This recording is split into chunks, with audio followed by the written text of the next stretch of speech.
Walking home from work, you know how we do it. So I realized at the factory, you can't see it. It's really white right now. Can't really show you all of it, but yeah, that is the factory warehouse, really.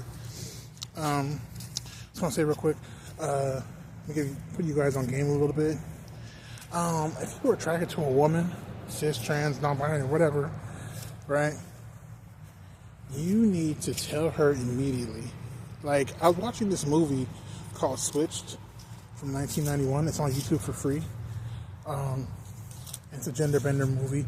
But anyways, I realized that the best person that really liked the girl, or was best for the girl, was like her best friend, who, in my personal opinion, experience, is like a beta male, but not like in the way you think.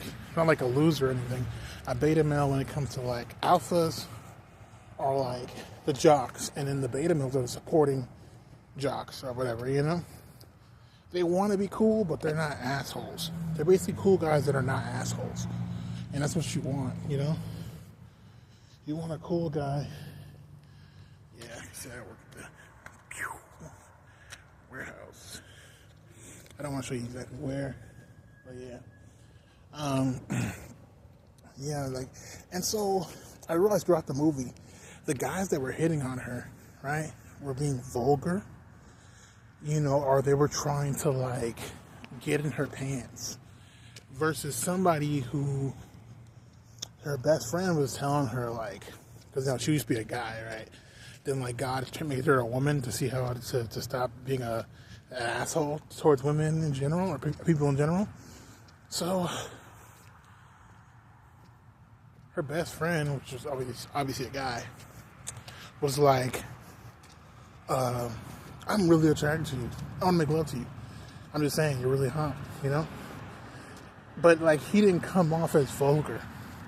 One, and two, he always just supported her, which is a good sign, because I've noticed, like, for me, being a trans woman, I get hit on a lot at work, and I realized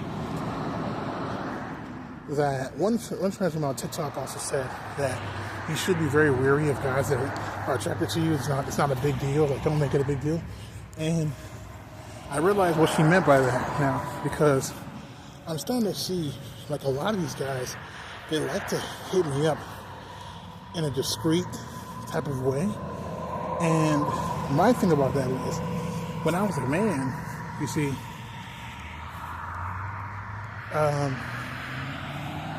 guys would try to hit on me, and they still try to hit on me, you know? But they would hit on me, right, from like a buddy perspective, you know? Like, we're just friends, and, you know, friends with benefits type thing,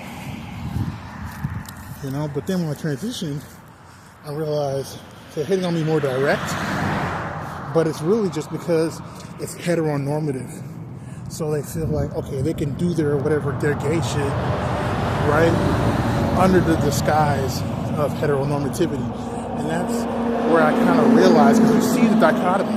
There's a huge dichotomy, you see it. So a lot of these guys don't see it. But I started to realize that's a big sign. Is if a guy doesn't want to be around with you publicly, or, you know, like, he doesn't tell you straight up, especially that you're trans too, because you know why he's hitting on you. You know? Sometimes you might be guys that don't know if they're gay. It's really awkward. Like, sometimes when you're a man, you know,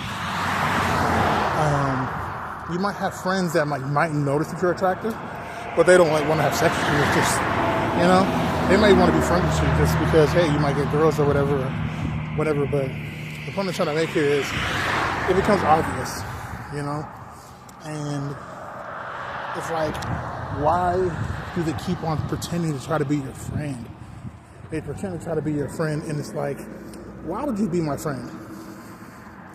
And the funny thing is, they don't know this, but we know this. Even cis women don't know this.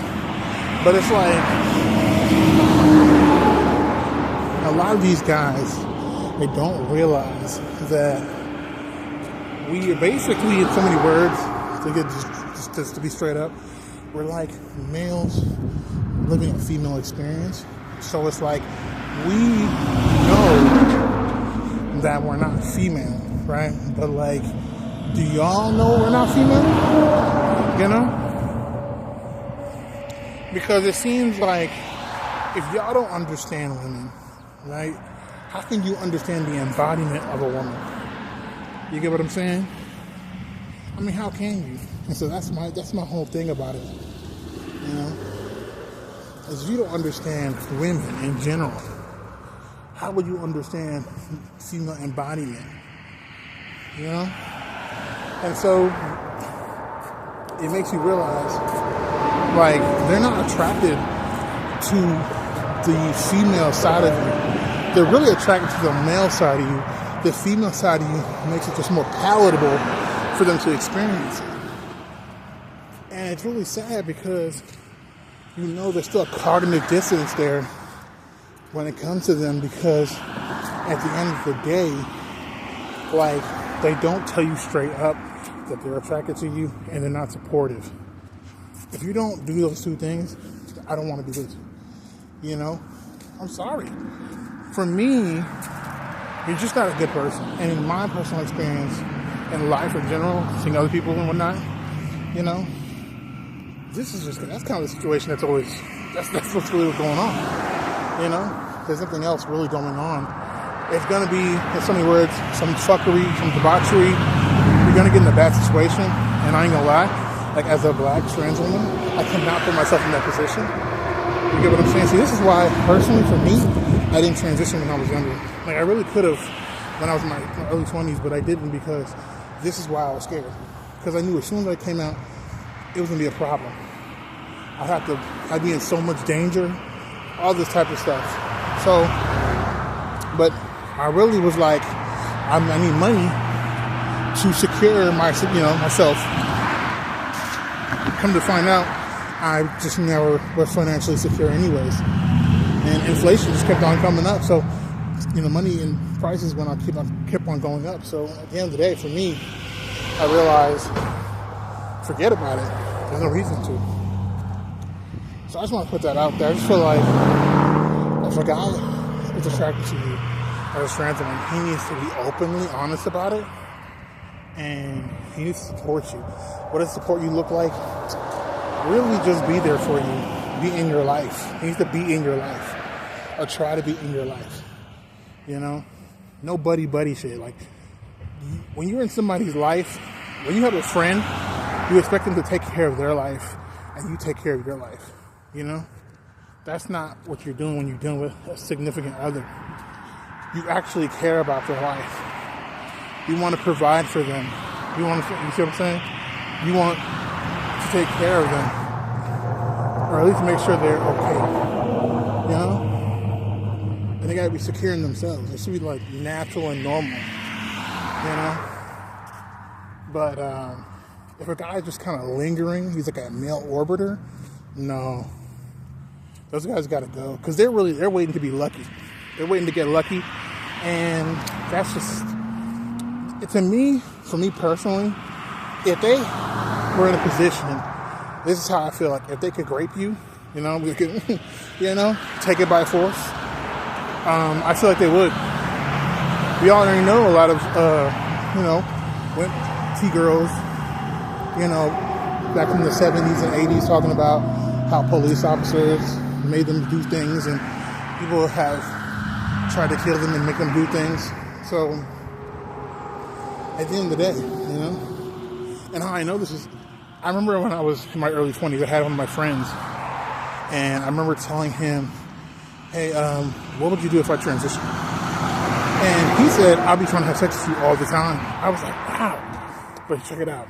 This is the same guy, before I asked him that question, probably 2 years ago, because, we were both like incels or whatever, and he was telling me if he ever had the chance, like on some serious stuff, if he can get away with it, he would rape and murder a woman.